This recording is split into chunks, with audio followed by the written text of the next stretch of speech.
सर्दी, जुकाम और सर दर्द ये वो बीमारी है जो आज की लाइफ स्टाइल में कॉमन है। अब सवाल ये उठता है, क्या ये चिंता का विषय है? तो दोस्तों, आज के वीडियो में हम इसी बीमारी के बारे में बात करने वाले हैं। इस वीडियो को हम 4 पार्ट में कवर करेंगे। सबसे पहले जानेंगे सर्दी, जुकाम और सर दर्द होता क्यों है। नंबर 2, इस बीमारी का हमारे स्वास्थ्य पे क्या प्रभाव पड़ता है। नंबर 3, क्या इन्हें नजरअंदाज करना ठीक है। और नंबर 4, आखिर में हम बात करेंगे इसे योग के थ्रू कैसे कंट्रोल किया जा सकता है। तो सबसे पहले बात करते हैं सर्दी, जुकाम और सर दर्द होता क्यों है। तो इसके कुछ लक्षण हैं, जैसे कि मौसम चेंज होता है या फिर आप कहीं घूमने जाते हैं, वहां से आने के बाद अपने आप को इस बीमारी से ग्रस्त पाते हैं, और बारिश में भीगने से भी सर्दी जुकाम हो जाता है। कुल मिला के जब हमारा शरीर अंदर के टेम्परेचर को बाहर के टेम्परेचर से तालमेल बैठाने का प्रयास करता है, तभी वह जुकाम के हमले का शिकार हो जाता है। अब बात करते हैं कि इन बीमारियों का हमारे स्वास्थ्य पे क्या प्रभाव पड़ता है। सर्दी जुकाम को हम हल्की सामान्य शारीरिक गड़बड़ी कह सकते हैं, जो कि कम समय के लिए होती है। कम समय से मेरा मतलब है 1 या 2 दिन या ज्यादा से ज्यादा 3 दिन। लेकिन अगर ये हफ्तों तक ठीक ना हो, तब हम इसे फ्लू या इन्फ्लुएंजा कहते हैं। इसके होने का कारण है रोग प्रतिरोधक क्षमता की कमी, यानी कि आपका इम्यून सिस्टम स्ट्रांग नहीं है। जिन लोगों की इम्यूनिटी कमजोर होती है, वही लोग इस बीमारी के गिरफ्त में आते हैं। अब बात करते हैं, क्या इसे नजरअंदाज करना ठीक है।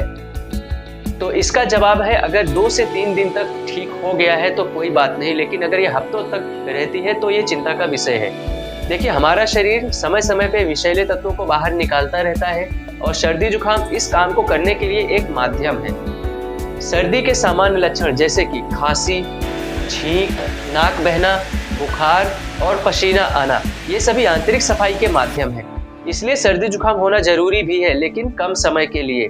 अगर ये बीमारी लंबी चले तो इसके लिए आपको यौगिक क्रिया करनी है, जो कि मैं आगे बताऊंगा। उन क्रियाओं को करके आप इन्हें कंट्रोल कर सकते हैं। तो दोस्तों, अगर योग की बात करें तो यहाँ हमें हार्ड एंड फास्ट वाली एक्सरसाइज नहीं करनी है। सिंपल यौगिक क्रिया है।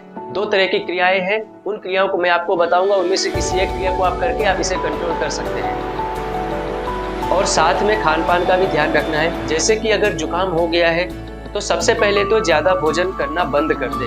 हो सके तो 1 टाइम का भोजन त्याग दें। इसके अलावा जो क्रिया की मैं बात कर रहा था, जल नीति एक तरह की क्रिया है। इस क्रिया का अभ्यास करें, और इसके अलावा कुंजल क्रिया भी कर सकते हैं। लेकिन अगर बुखार है तो नेति और कुंजल का अभ्यास बिल्कुल ना करें। जल नेति करने के बाद भस्त्रिका प्राणायाम करें। ये एक्सरसाइज कैसे करनी है, इसके लिए मैं आपको स्टेप बाय स्टेप प्रोसीजर बताऊंगा। आप मुझे देखिए और फॉलो कीजिए। जल नेति करने के लिए आपको एक नेति पॉट की आवश्यकता होती है।